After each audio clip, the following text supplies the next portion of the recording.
মৰমৰ ছাত্ৰ ছাত্ৰীসকল, তোমালোকক মই দশম শ্ৰেণীৰ দশম অধ্যায়ৰ প্ৰথম অংশত পোহৰৰ প্ৰতিফলন সম্পৰ্কে আলোচনা কৰিছিলোঁ। এতিয়া তাত তোমালোকে কি পাইছিলা মনত আছেনে? যে পোহৰৰ প্ৰতিফলনৰ সূত্ৰ, গোলাকাৰ দাপন দুই প্ৰকাৰৰ, উত্তল দাপন আৰু অৱতল দাপন। উত্তল দাপনৰ প্ৰতিবিম্বৰ গঠন, অৱতল দাপনত প্ৰতিবিম্বৰ গঠন, সেইখিনি তোমালোকে শিকিছিলা। তাৰ লগতে গাণিতিক সমস্যা সমাধানৰ কাৰণে আমি কাৰ্টেজীয় পদ্ধতি, চিন মানে কি, তাৰ সেইবিলাকৰ চিনবিলাক কি হ'ব, ধনাত্মক কেতিয়া হ'ব, ঋণাত্মক কেতিয়া হ'ব, সেইখিনি কথা আলোচনা কৰিছিলোঁ। তাৰ লগতে বিবৰ্ধনৰ কথা আলোচনা কৰিছিলোঁ। এইখিনি তোমালোকে মোৰ প্ৰথম অংশটোত পাইছা। এতিয়া আমি তাৰ পোহৰৰ দ্বিতীয় অংশটোলৈ যাওঁ, যাক আমি কৈছোঁ পোহৰৰ প্ৰতিসৰণ। এতিয়া তোমালোকে পৰীক্ষাৰ কথা কওঁ, সাধাৰণ পৰীক্ষা, যে তোমালোক কাঁচৰ গ্লাছ এটাত পানী লোৱা, তাৰ ভিতৰত তোমালোকে এডাল কাঠ পেঞ্চিল ডুবাই দিয়া।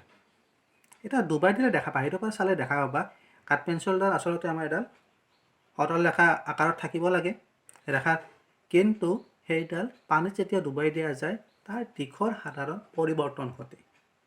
এই দিশৰ সাধাৰণ পৰিৱৰ্তন ঘটিল, কিয় ঘটিল, সেই বিষয়ে তোমালোকক এই অধ্যায়টোত আমি আলোচনা কৰিম।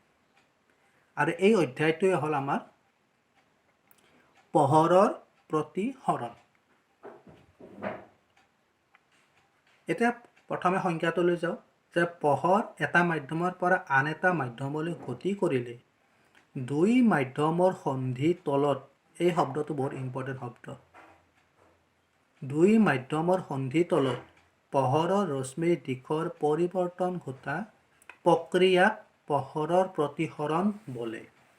অৰ্থাৎ পোহৰ এটা মাধ্যমৰ পৰা আহিল, আন এটা স্বচ্ছ মাধ্যমৰ মাজেদি 2 নম্বৰ মাধ্যমটোত সোমাওঁতে কি হ'ব, যে পোহৰৰ ৰশ্মিৰ দিশৰ কিবা পৰিৱৰ্তন ঘটিব।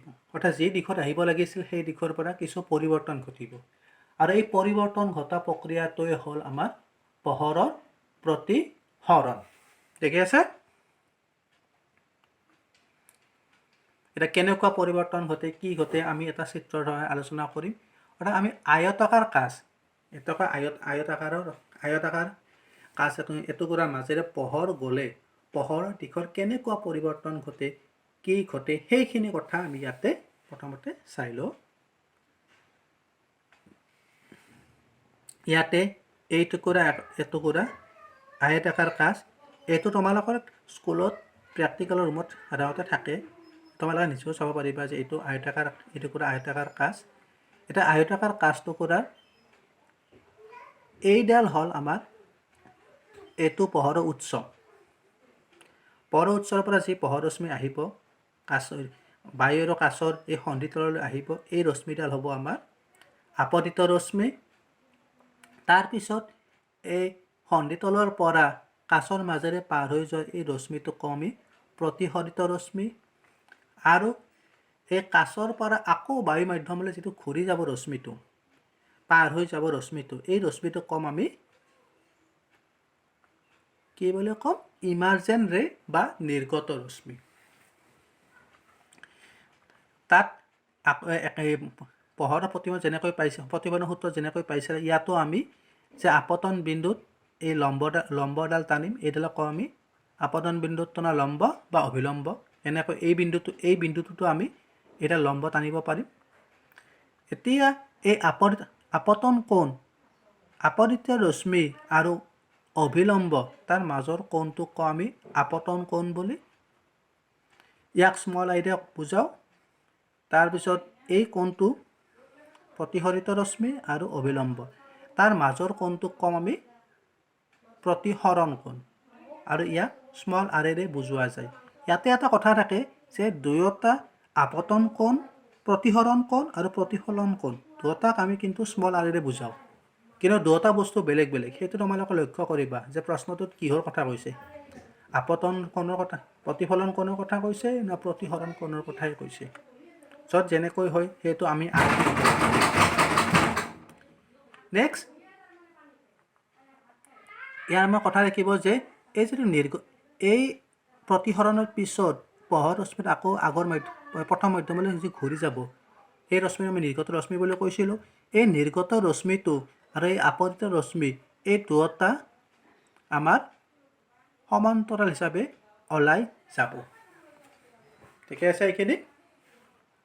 নেক্সট পইণ্টলৈকে যাওঁ। সেইটো হ'ল আমাৰ পোহৰৰ প্ৰতিসৰণৰ সূত্ৰ। পোহৰৰ প্ৰতিসৰণৰ সূত্ৰ বুলি ক'লে আমাৰ প্ৰথমটো হ'ল আপতিত ৰশ্মি, প্ৰতিসৰিত ৰশ্মিৰ আৰু আপতন বিন্দুত টনা অভিলম্ব একেখন সমতলত থাকে। এই কথাটো একেই, আমি আগতে যেনেকৈ পাইছিলোঁ যে এইটো আপতিত ৰশ্মি, এইডাল আপতন বিন্দুত টনা লম্ব আৰু এইটো প্ৰতিসৰিত ৰশ্মি, এই তিনিটা একেখন সমতলত থাকে আৰু এই সমতলখন হ'ল এইখন সমতল। আমি কল্পনা কৰা সমতলখন হ'ল এইখন সমতল। আৰু দুই নম্বৰটো হ'ল প্ৰদত্ত মাধ্যম যুগল আৰু প্ৰদত্ত ৰঙৰ পোহৰৰ বাবে আপতন কোণৰ চাইন আৰু প্ৰতিসৰণ কোণৰ চাইনৰ অনুপাত ধ্ৰুৱক। ইয়াতে যদি আপতন কোণটোক আই বুলি কওঁ আৰু প্ৰতিসৰণ কোণটোক আৰ বুলি কওঁ, তেন্তে চাইন আই বাই চাইন আৰ সমান ধ্ৰুৱক। আৰু এই ধ্ৰুৱক মানটো প্ৰথম মাধ্যম সাপেক্ষে দ্বিতীয় মাধ্যমৰ প্ৰতিসৰণাংক বোলে। তো এই ক্ষেত্ৰত তোমালোকে এটা নতুন বস্তু পালা, চাইন আই আৰু চাইন আৰ। এই চাইন মানে কি বস্তু এইটো তোমালোকে গণিতৰ পাঠত ত্ৰিকোণমিতি নামৰ চেপ্টাৰটো ধুনীয়াকৈ পাই যাবা, যে এটা সমকোণী ত্ৰিভুজৰ এইটো এটা কোণৰ কাৰণে চাইনৰ মান হ'ব যে লম্ব হৰণ কৰ্ণ P/H। সেইখিনি বস্তু তোমাৰ গণিতৰ কিতাপখন এবাৰ ঘূৰাই চালে ধুনীয়াকৈ পাই যাবা। নেক্সট আহিল আমাৰ প্ৰতিসৰণাংক। এটা প্ৰতিসৰণাংক বুলি ক'লে আমি দ্বিতীয় সূত্ৰটোৰ কথা পালোঁৱেই, যে প্ৰদত্ত মাধ্যম যুগল আৰু প্ৰদত্ত ৰঙৰ পোহৰৰ বাবে আপতন কোণৰ চাইন আৰু প্ৰতিসৰণ কোণৰ চাইনৰ অনুপাত ধ্ৰুৱক। এই ধ্ৰুৱক বুলি যিটো ধ্ৰুৱক হ'ব, সেই ধ্ৰুৱকটোকে আমি কওঁ কি দ্বিতীয় মাধ্যম সাপেক্ষে প্ৰথম মাধ্যম সাপেক্ষে দ্বিতীয় মাধ্যমৰ প্ৰতিসৰণাংক। এতিয়া তাৰ লগতে এটা কথা তোমালোকে মনত ৰাখিবা, যে এই যিটো প্ৰতিসৰণৰ দ্বিতীয় সূত্ৰ আছে চাইন আই বাই চাইন আৰ ধ্ৰুৱক, তাক আৰু এটা নামেৰে আমি জানো, সেইটো কয় স্নেলৰ সূত্ৰ বুলি কোৱা হয়। তোমালোকে পৰীক্ষাত আহে যে স্নেলৰ সূত্ৰৰে লিখা, তেতিয়া তোমালোকে কিন্তু প্ৰতিসৰণৰ দ্বিতীয় সূত্ৰ লিখিব লাগিব। এতিয়া আপতন কোণৰ চাইন আৰু প্ৰতিসৰণ কোণৰ চাইনৰ অনুপাত ধ্ৰুৱক। এই যে প্ৰতিসৰণাংক থাকিল, এই প্ৰতিসৰণাংকক আমি আকৌ পোহৰৰ দ্ৰুতিৰ লগত পোহৰৰ দ্ৰুতি অৰ্থাৎ মাধ্যম বেলেগ বেলেগ হোৱাৰ লগে লগে পোহৰৰ দ্ৰুতিও বেলেগ বেলেগ হৈ যাব। এতিয়া সেই পোহৰৰ দ্ৰুতিৰ লগত তুমি তুলনা কৰিব পাৰোঁ, যে আমি ক'ব পাৰোঁ কি যে 1 নং সাপেক্ষে 2 নং মাধ্যমৰ প্ৰতিসৰণাংক n2 বুলি আমি লিখিলোঁ। এইটো আমি হ'ব কি যে 1 নং সাপেক্ষে 2 নং মাধ্যমৰ প্ৰতিসৰণাংক হ'লে এইটো লিখিম 1 নং মাধ্যমৰ পোহৰৰ দ্ৰুতি হৰণ 2 নং মাধ্যমত পোহৰৰ দ্ৰুতি। অৰ্থাৎ যদি 1 নং মাধ্যমৰ পোহৰৰ দ্ৰুতিক আমি V1 বুলি কওঁ আৰু 2 নং মাধ্যমত পোহৰৰ দ্ৰুতিক যদি V2 বুলি কওঁ, তেতিয়া n2 সমান লেখা পাৰোঁ V1/V2।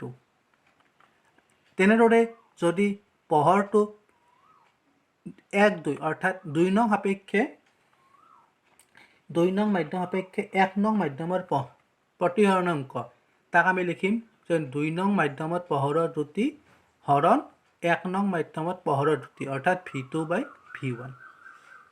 এতিয়া পোহৰৰ প্ৰতিসৰণাংক আমি কওঁ যে 0 মাধ্যমত 1, সেইটো আমি কেনেকৈ পাম, সেইটো কথালৈ আমি যাওঁ। বা আমি বায়ুৰ কথা কওঁতে যে বায়ুত পোহৰৰ দ্ৰুতি 0 মাধ্যমত পোহৰৰ দ্ৰুতি প্ৰায় সমান, আৰু 3 × 10⁸ মিটাৰ প্ৰতি ছেকেণ্ড। সেইকাৰণে আমাৰ প্ৰতিসৰণাংক প্ৰায় বায়ুটো আমাৰ প্ৰতিসৰণাংক প্ৰায় আমি 1 বুলি কওঁ। সেই কথাখিনি আমি নেক্সট কৈ আছোঁ যে যদি 1 নং মাধ্যমটো 0 বা বায়ু হয়, তেতিয়া 2 নং মাধ্যমৰ প্ৰতিসৰণাংকক পৰম প্ৰতিসৰণাংক বুলি কোৱা হয়। পৰম প্ৰতিসৰণাংক বা এবছলিউট ৰিফ্ৰেক্টিভ ইনডেক্স। ঠিক আছে, পৰম প্ৰতিসৰণাংক হ'ব কেতিয়া, যদি 1 নং মাধ্যমটো 1 নং মাধ্যমটো বায়ু বা শূন্য হয় আৰু তাক আমি সদায় বুজাম N2 অৰ্থাৎ 2 নং মাধ্যম যেহেতু 2 নং মাধ্যমটো আমাৰ থাকিল এখানে N2 বুলি ক'লে বুজিম আমি সেইটো পৰম প্ৰতিসৰণাংক আকৌ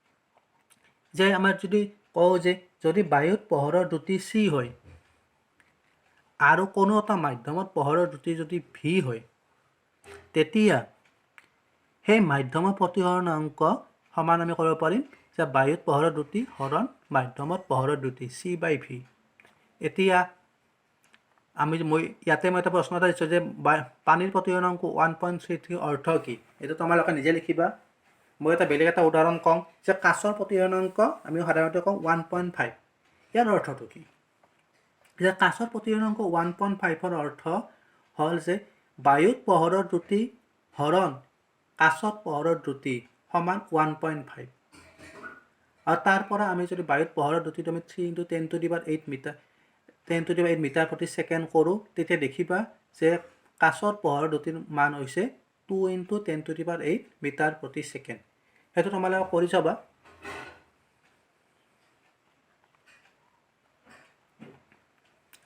নেক্সট তোমালোকৰ কথা ৰাখিব যে আমি তাৰ লগতে এটা কোৱেশ্চন আছে যে হীৰাৰ প্ৰতিসৰণাংক 2.42 তাৰ অৰ্থটো কি যে হীৰাৰ প্ৰতিসৰণাংক 2.42 অৰ্থটো হ'ল যে বায়ুত পোহৰৰ দ্ৰুতি হৰণ হীৰাত পোহৰৰ দ্ৰুতি সমান 2.42 আৰু তাৰ লগতে আৰু এটা কথা থাকিব যে পোহৰ ৰশ্মি আলোকীয়ভাৱে ঘনত্বৰ মাধ্যম আৰু আলোকীয়ভাৱে লঘুত্বৰ মাধ্যম সেই দুটাৰ কথা আমি আলোচনা কৰিব লাগিব যে আলোকীয়ভাৱে ঘনত্বৰ মাধ্যম মানে হ'ব কি যিটো মাধ্যম প্ৰতিসৰণাংক বেছি সেইটো আলোকীয়ভাৱে ঘনত্বৰ মাধ্যম আৰু যিটো মাধ্যমৰ প্ৰতিসৰণাংক কম সেইটো আলোকীয়ভাৱে লঘুত্বৰ মাধ্যম আৰু পোহৰ যেতিয়া আমি কথাটো আমি এনেকৈ ক'ম যে পোহৰ কম প্ৰতিসৰণাংকৰ মাধ্যম আলোকীয়ভাৱে লঘুত্তৰ পোহৰৰ দ্ৰুতি ঘনত্বৰ মাধ্যমৰ পৰা লঘুত্বৰ মাধ্যমত বেছি গতিকে লঘুত্বৰ মাধ্যমৰ পৰা ঘনত্বৰ মাধ্যমলৈ পোহৰ ৰশ্মিৰ দ্ৰুতি হ্ৰাস হয় আৰু ই উলম্বৰ দিশলৈ বেঁকা হয়